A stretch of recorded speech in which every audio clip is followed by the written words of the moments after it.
Hello and welcome to the 218th episode of From Alpha to Omega. Today is Tuesday the 17th of June 2022 and I'm your host, Tom O'Brien. This week we continue our conversation with Anna Fielder about her recent book, Going into Labour, Childbirth in Capitalism. Anna is a sociologist in the Midwifery Department of Auckland University of Technology and a former practicing midwife.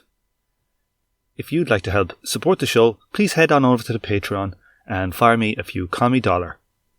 And if you'd like to help support the book project that Donald and myself are working on, head on over to the classlesssocietyinmotion.com. We literally couldn't do this project without your help. And if you're listening on YouTube, please give the show a like, make a comment, and if you're listening on a podcast, please leave a review on your podcatcher of choice.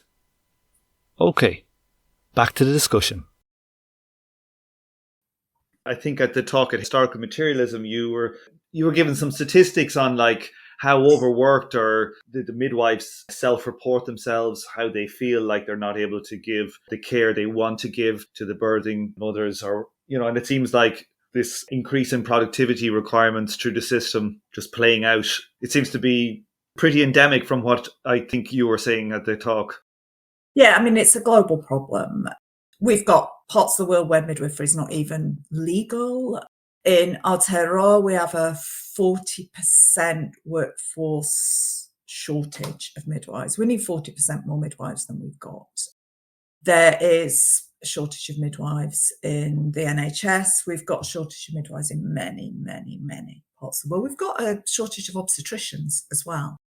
And I think COVID exacerbated in many ways what was already a situation around health service staffing that was already at crisis. And then the stresses of COVID. We've had more midwives. Midwives were leaving prior to COVID because of working conditions, and more have left since. I think working under COVID was incredibly, incredibly stressful. And the final straw, if you like, for quite a few midwives. Yeah, so I was wondering if you would talk a little bit about how technology has come to being used in the birth process. It seems like there is not a full system view of childbirth, as in from the point of view of the maternity hospital, they want to get the women in and out the door, and any technology that's needed to get them out of their site is like nearly a good technology. But like a lot of times these things like using cesareans more than say are necessary have, long-term effects on the women. This kind of a narrow, nearly like a cost view that comes directly out of like the capitalist mode of production versus this kind of holistic view of the birthing mother and the child. So I hope my analysis doesn't locate the blame with individual birth workers. I think the issues at play are far more systemic than that. We live in an era still of what David Harvey and I think also Ernest Mandel have referred to as an era characterized by technological fetishism. And I'm drawing here on the work of Harvey, where he talks about the importance of the role of technology, of equipment, of machinery, etc., in the creation of excess profits, giving a particular business short-term advantage in the marketplace. Due to that role, given that role that technology, that equipment, etc., plays within capitalism, he argues it appears that technologies themselves create value rather than it being the work of workers that creates value. He says it's an illusion.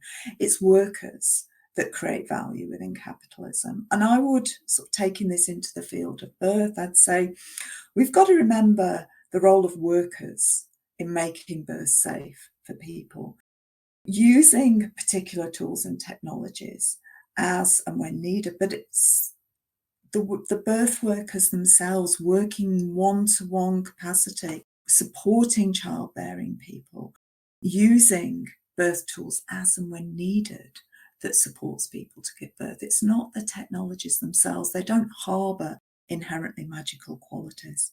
So, but whatever the origins, I guess, of technological fetishism in the birth world, there's a real fear on the part of many birth workers of not using all the equipment, all the tests, all the technologies, etc., that are available. There's a real tendency, apparent, you see it when you read the literature around birth, of birth workers, and I'm talking here about midwives, nurses, doctors, ordering extra tests, ordering extra scans, using a monitor, even if it's CTG monitor, cardiotocography, electronic monitor, during a person's labour, even if the use of that technology, that equipment, is not indicated for health reasons. And now we're talking about defensive practice. We're talking about the possibility that employees are doing these things because they're scared, because they're fearful, and they might be fearful of such things as litigation. They might be fearful of crackdown from their employer, all sorts of things they could be fearful of. But what I'm saying here is that sometimes these technologies, these equipments are being used not necessarily for health reasons. They're being used for reasons that may be intended to keep birth workers and their employers safe, as opposed to maximising, prioritising the health and well-being of birthing people and babies. And there are certainly conditions in which I would choose a caesarean section. We've got what appears to be rising rates of certainly reported birth trauma. And birth trauma, being traumatised after a birth, is horrendous. And what we know from the literature on birth trauma is that for a lot of people, they're traumatised by, they talk about having no control over the situation, decisions been spoken to in really bad, dismissive ways, not having their viewpoints taken into account, not being involved in decision-making processes around what happens to them in birth, that sort of feeling out of control, not necessarily in relation to a physical process, a corporeal bodily process, but in relation to the system they're in. And I'm not saying it doesn't happen in relation to what's happening in your body as well, it can do, but certainly how someone is treated in labour makes a massive difference to whether they come out of that labour feeling traumatised or not. So if people are on understaffed conveyor belts, metaphorically speaking, potentially you could argue that rates of birth trauma will rise. So it's possible that birthing people, women, are opting to have caesarean sections if they can, because they're aware of the potential for trauma as a result of an understaffed system. And they may have had an incredibly traumatic birth last time and really don't want to revisit that site of trauma. I totally get that. I totally understand that. Some people are opting the other direction. They're going, actually, I'm going to birth entirely outside the system because I'm not going to revisit a site of trauma. So then you get the rise of what some people refer to as free birthing. That's birthing without a midwife or a doctor in attendance. So I guess what I'm saying is I'm not against the use of technologies, but what I'm against the use of is them being imposed on people for reasons when they don't want them and for reasons that are essentially to do with the dynamics of capitalism and capital as opposed to health. That I really object to. How has risk played a role in the development of the modern childbirth? Okay, so risk's really interesting. Risk to me is a word that indicates there's uncertainty around something. I think childbirth who knows? We know very little about childbirth in different eras historically. But the little bits that we do know, birth may have been seen as dangerous. It may have been seen as sort of God-given. The outcomes were God-given. There may have been seen to be an element of chance that was involved in birth. It may have been seen to be dangerous.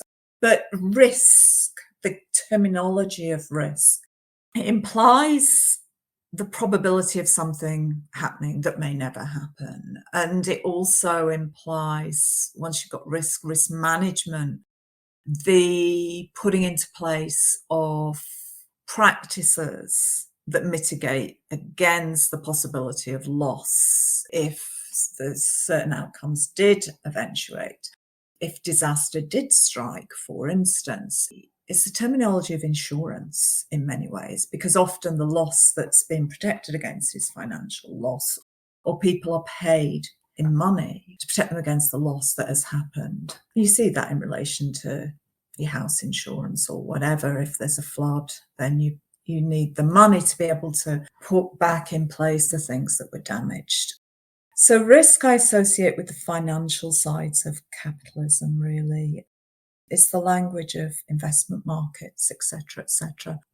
Pretty much all birth these days is seen to be risky. We talk about people having low-risk births. We talk about there being low-risk pregnancies. We talk about high-risk pregnancies. You never hear someone say it's a no-risk birth or it's a no-risk pregnancy. I talk about birth having been subsumed by risk. Other people have used that or similar language as well. That births just seem to be riddled with risk in so many different ways. There are so many different things in birth that are seen to be risky. And when we get studies that focus on a little aspect of birth compared to another aspect of birth, or one intervention compared to another intervention, what we get is calculations of what's called relative risk. So one thing seems to be more risky than another. So everything, so much anyway, of what happens around birth is framed in terms of risk. So yeah, it's one of the almost universal languages now that's used in mainstream maternity care in relation to birth and pregnancy. And how does it affect outcomes? How does this insertion of risk have material outcomes then for the people giving birth? It's really difficult to say. And I'm not entirely averse to notions of risk.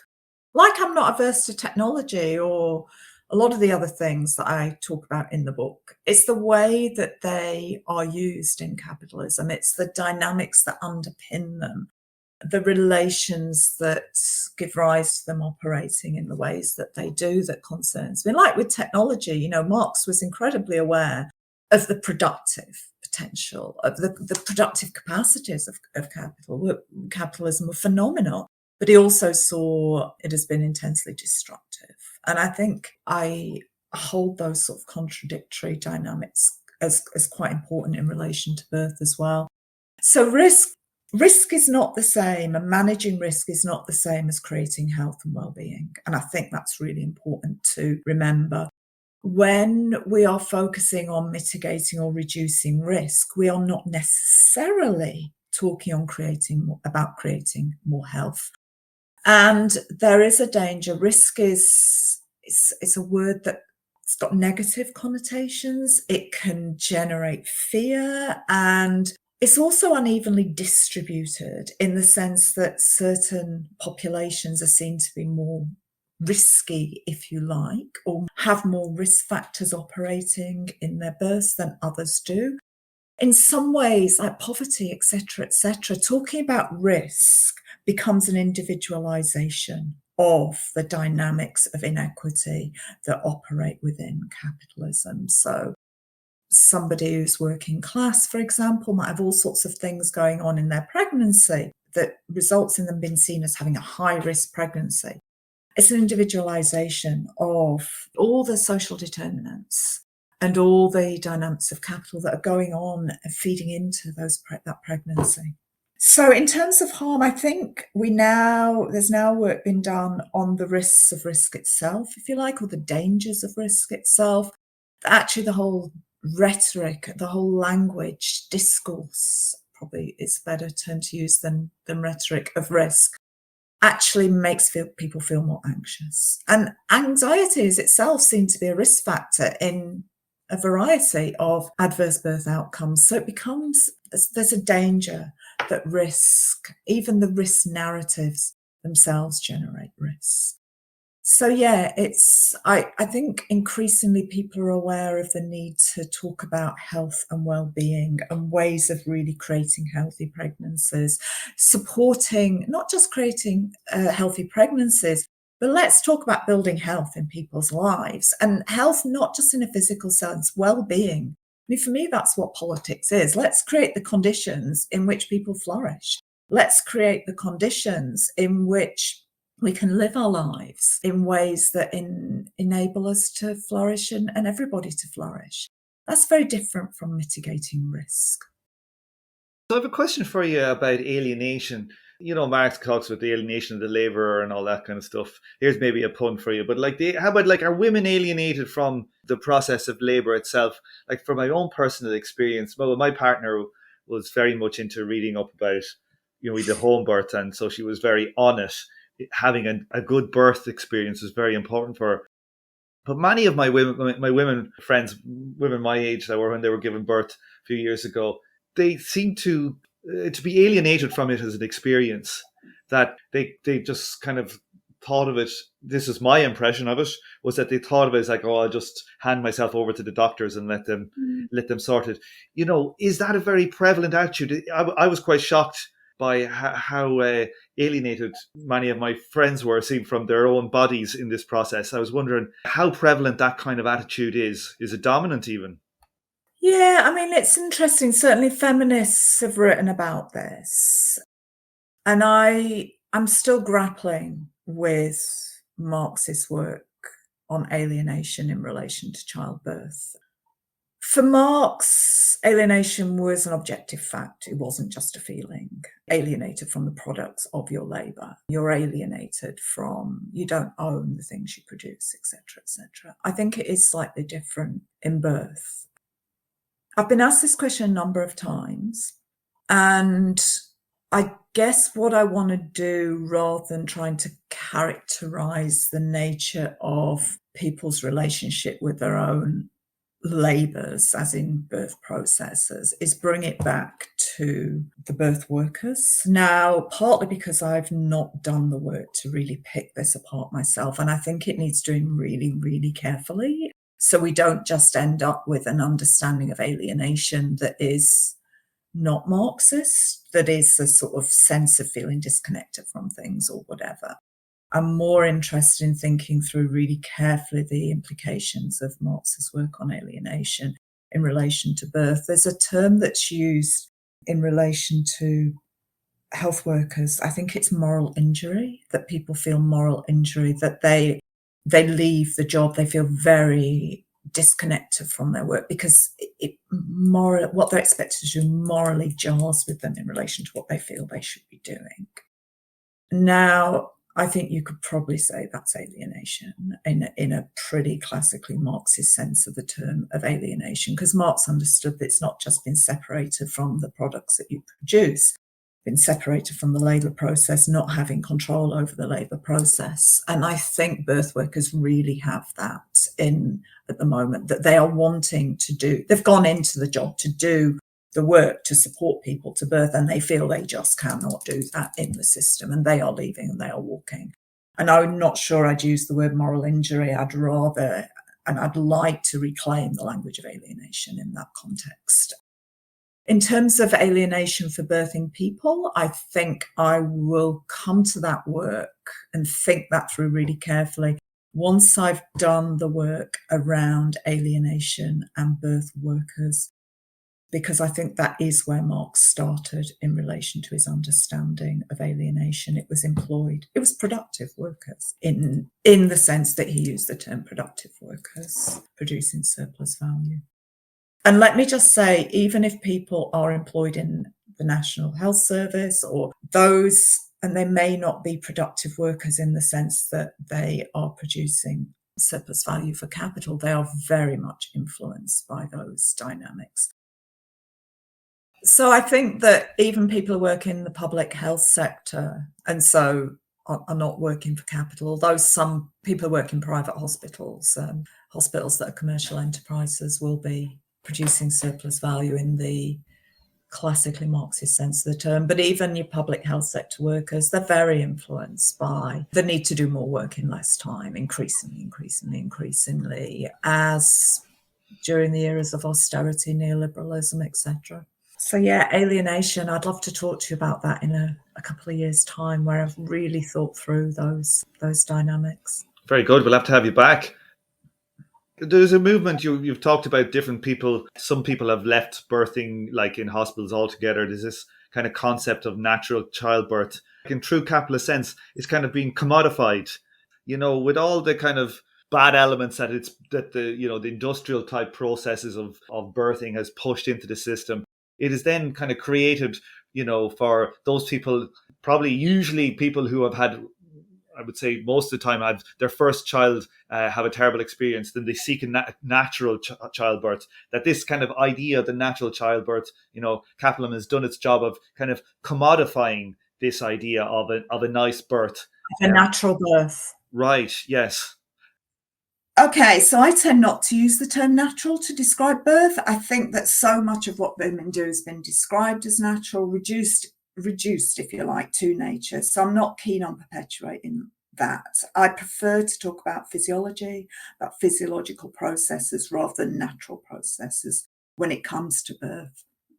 But I think we always birth in social context. Human beings can't not birth in social context. And that context, the way it merges with the way of our physiology really interests me. And the way in which environment, the ways people are spoken to, the way in which the dynamics of capital ticking in the background that might influence whether a bed needs to be cleared in a birthing unit or doesn't, etc., etc. The way that those dynamics and the associated anxieties, etc., literally enter into our bodies in hormonal ways, etc., they might increase anxiety, they might do X, Y, Z. That really interests me. So I don't use the word natural birth. And a lot of people who actually are accused of promoting natural birth, and it is often an accusation, I have to say, don't use the word either. But I think you're right in that what we have is a commodification. We've got the commodification of what might be called natural birth. So we've got the emergence of those bright blue birthing balls. I gave birth in a bright blue blow-up birthing pool at one point. I'm not quite sure what's natural about that. So yeah, these things, these objects that are very commodified objects. I mean, you look around, everything's commodified. I can see stuff on your screen, that's in the background. It's all commodities. I've got it in my house. Everything on the table here is a commodity. In one form, it's use value, exchange value. There's very little here that I didn't purchase. So yeah, this idea of natural birth, it has been commodified. Everything in capitalism pretty much has been commodified. So that doesn't surprise me that natural birth, if we're going to use that terminology, some people might use the word of physiological birthing, whatever, so-called natural birth has been commodified. It will be. Everything gets commodified in capitalism. I think sometimes people use that as an anti-home birth thing, and you're like, yeah, well, birth in hospitals has been commodified, so I don't see as it's an argument that really doesn't resonate with me. I can see that home birth's been commodified, yeah. And show me an area of life that hasn't really. We had a very, very good experience with home birth. First pregnancy, baby delivered healthy in 4 hours. So quick, in fact, that I had the job of filling up the pool that you're talking about, one of those bright blue pools. And, did you get it filled in time? No, I didn't get it filled in time. So my partner gave birth on the couch, or the floor beside the pool, and I was desperately trying to fill it. Yeah. Yeah, I mean, it interests me the hormones, the hormonal interactions in labours are quite fascinating. And the safer somebody feels, the more you get of the hormones that actually progress. I don't really like the word progress, that progress labour safely. And of course, there are times when things don't work. I'm not denying that. But actually, somebody feeling incredibly safe in labour and in an environment that helps them to feel safe is a phenomenal support in birth, which is partly why I wouldn't promote home birth for everybody. If someone feels safe in a hospital, we need to have the conditions where people are actually allowed to feel safe in the hospital, supported to feel safe in hospital. And we need the conditions where people are supported to feel safe and birth wherever they want to birth, really, wherever they feel safest. Just on that, 1 centimetre dilation thing, when Precious was given birth, after about 4 hours or something, she was 5 centimetres. And then the baby, they checked the heart monitor on the baby 10 minutes later, and the midwife said, oh, well, his heart rate is raised. We think he might be struggling, so we might need to call an ambulance. And I looked at Precious and I was like, God, I think her body has changed shape nearly or something. So I said to the nurse, can you just check the dilation again? And she was like, well, I just checked it 10 minutes ago. I said, can you just do it for me, and then we'll call the ambulance. And Precious had gone from 5 centimeters to 10 centimeters in about 5 or 10 minutes. And the baby was born in 5 minutes. Yeah, beautiful. Yeah. And it just puts it into this kind of systematization of it. These processes are non-linear processes, really, probably, when they go right. Well, we try and fit them into capitalist time. People do not go, I mean, labour doesn't happen according to the capitalist working day. We've got the whole development at the moment with very much rising rates of induction of labour and inductions of labour. I mean, we've got something like a 44% caesarean section rate in the UK at the moment. Wow. And might be 42, 44, can't remember, but it's gone up vastly in the last few years. What would be the rate, you think, Anna, as a an expert? What would you think in an ideal birthing society would be the required caesarean rate? I wouldn't consider myself an expert. Oh, come on now. And I can't answer that. You've written a book, so you're an expert. Okay, yeah. I mean, I used to work as a midwife. I'm not a midwife. I've been a midwife for years. Okay, so the World Health Organization, they used to say somewhere between 10 to 15% of births. If you go above that on a population level, you stop seeing health benefits, and you may start to see, or you start to see the effects of interventions that weren't needed. So, for instance, if you have an unnecessary caesarean in a part of the world where there is no access to antibiotics, if an infection develops, that can be very dangerous, etc. There's now question marks around that 10 to 15%, but it also depends on who's getting those interventions. And it also depends on the living conditions of people in a country. I mean, dire poverty, people who are living in incredibly difficult living conditions, the social determinants of health, all those things feed into birthing as they do other areas of life. So you may expect to need more medical interventions, if you like, in parts of the world that actually we've got the least at the moment. We've got parts of the world that have under a 5% caesarean section rate at the moment, and they're often sub-Saharan Africa. So you've got women dying because there literally is not access to caesarean section when it is needed, and that is totally and utterly unacceptable. So again, I think you see those dynamics of capital playing out on a global level, very much so. Some people get too much, what's called too much too soon. And there's an article on this by someone called Miller and colleagues. Some people get too much too soon. Some people get too little too late. And I see that as very much the dynamics of capital playing out. They don't mention capital in that particular article, but I see that's capital working as it does. Some people have got far too much. Some people have got far too little. There's always a place where there's been individual error, birth workers make mistakes, etc., etc. But I think in terms of the dynamics that capitalism produces in relation to birth, I think too much too soon and too little too late is pretty spot on. I mean, there's recently been an article written by, I think it's Sudan and Kingdon, I think, in The Conversation, and they're talking about the caesarean section rate in England currently been, I think they say 42%. It depends which month you take it from as well.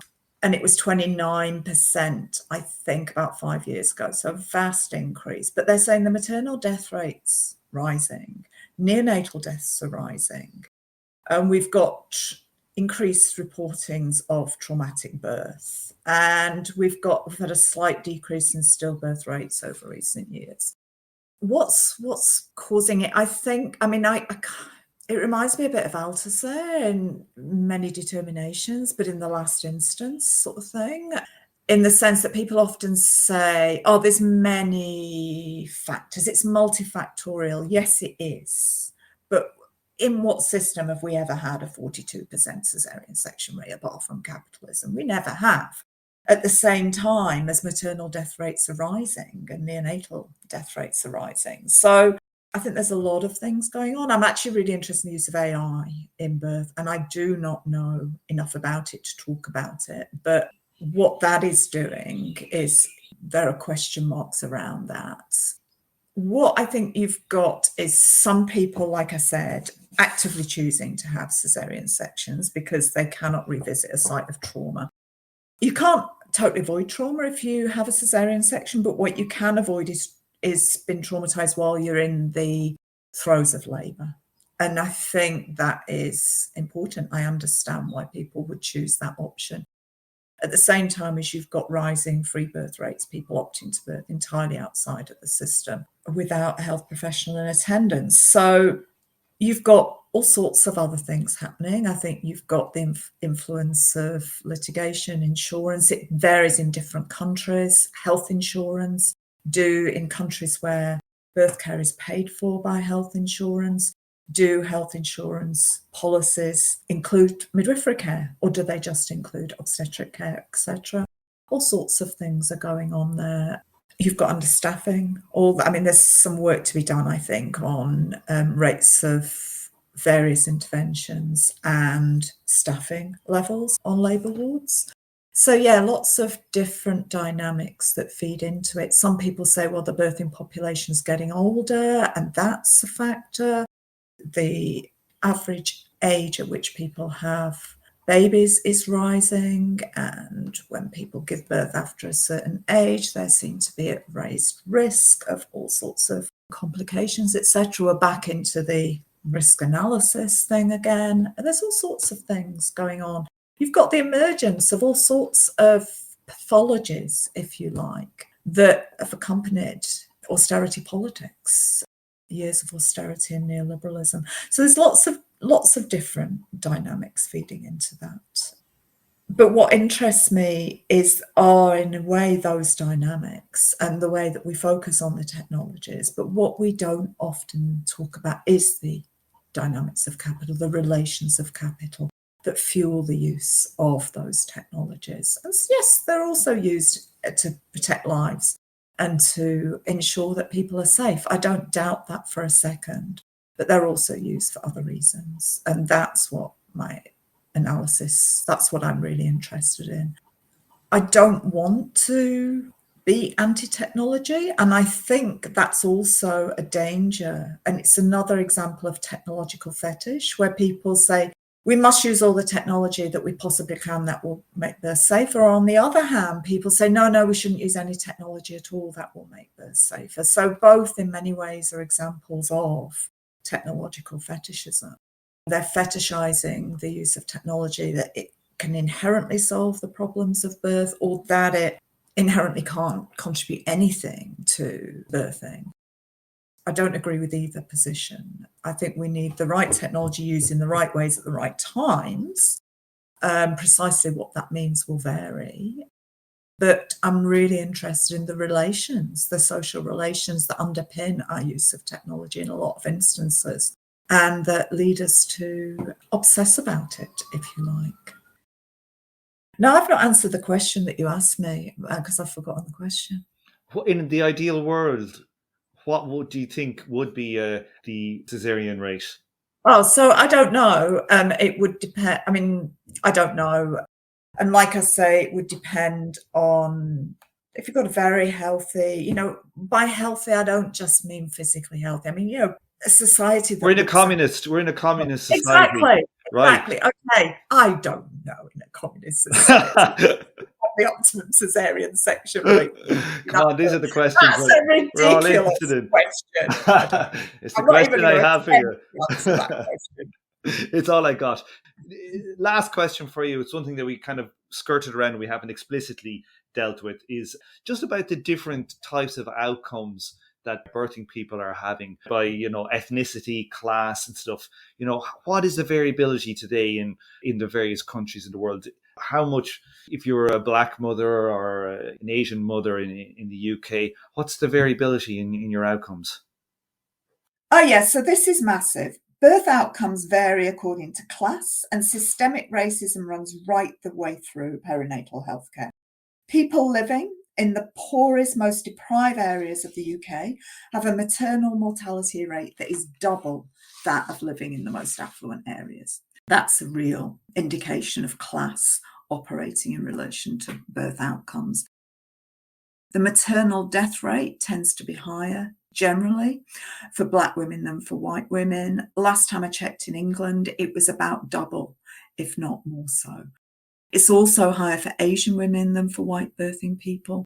In the USA, to give her another example, the maternal death rate is also higher for Black women than it is for white women. And globally, over 90% of maternal deaths happen in countries that are categorised as low income or low middle income countries. So you've got the effects there of imperialism, of what Cedric Robinson might refer to as racial capitalism in terms of those birth outcomes. Now, living in Aotearoa, New Zealand, I'm very aware of colonial capitalism as well as racial capitalism and the ways in which colonial capitalism actively generates inequity of birth outcomes and favours the people, even working class people, who have most benefited from colonisation. So yeah, poverty, class, racism all feed into big inequities in birth outcomes. And that's the case for babies as well as for birthing people. So, Anna, is there anything about the book or about the area in general that we haven't covered that you'd like to wrap up with? I mean, my main thing that I wanted to do in writing the book was to alert Marxists to the importance of birth and the some of the politics around birth and how birth is not somehow some separate domain that we can't talk about. We need to be able to talk about. We need to be able to talk about it in a way that isn't. We need to claim that domain actually as something that we can analyse as Marxists. And I wanted to alert birth workers to the importance of understanding the dynamics of capitalism as they play out in relation to the so-called maternity services. Because birth workers have been fighting a lot of these battles for decades now. And it appears to be getting worse. And people are saying, why is it getting worse? Why is it getting worse? I'm trying to say, well, we need to really grapple with capital and the role that capitalism's playing in these contexts if we're going to really tackle these issues. And just to come back to that issue on rates of what will be optimum rates of caesarean section in a communist society, I would hope that wouldn't even be the question. I would hope that we'd be thinking about birth in different terms. I would hope that once the profit motive, once profit making and exploitation, and I'm talking here in industries from medicine to pharmaceuticals to medical tech, are not fueling caesarean section rates, and neither are processes of financialisation. I would hope that we could focus our efforts on people thriving in relation to childbirth and thriving in far more than a physical sense. I'd hope we could focus on what it means to give birth in strength and power. And that will likely mean different things for different people in communism. I would hope we could think that we could give birth with people alongside us, supporting us rather than just doing things to us. That's the with woman of the midwife. In a world where we don't care what gender somebody is when they give birth, maybe gender doesn't exist anymore. I would hope that in communism, gender doesn't exist. And I'd hope that people can give birth with collective support. And I don't necessarily mean collective support in the same room as them when they're giving birth, although they might want that. But I'd hope that we can give birth and come through birthing in a society where we're cared for by the collective, where we're strengthened through solidarity, strengthened through collective love, that we are all able to give birth with access to the necessary procedures and medical input if and when those are needed, that birthing people can define that need. I'd hope that there'd be no racism or sexism or cis heteronormativity or ableism surrounding childbirth. I'd hope, I guess, that in communism, the labour of birth workers would be better understood, that birth workers would have control of the conditions in which they work because they know very well what supports them and what doesn't to do the work of supporting birthing people as they labour. I'd hope that birth workers are accountable to the birthing people and local communities, not to very distant hospital boards or insurance companies or finance capital. I'd hope that the labour of work and of childbirth will be treated with respect. So are we saying like lower or higher than 4%? We're not actually even going to that question in communism. Still looking for a number here. Right. Let me pause this recording here and see what happens. One of the dumber questions I've asked, but I'm sticking with it.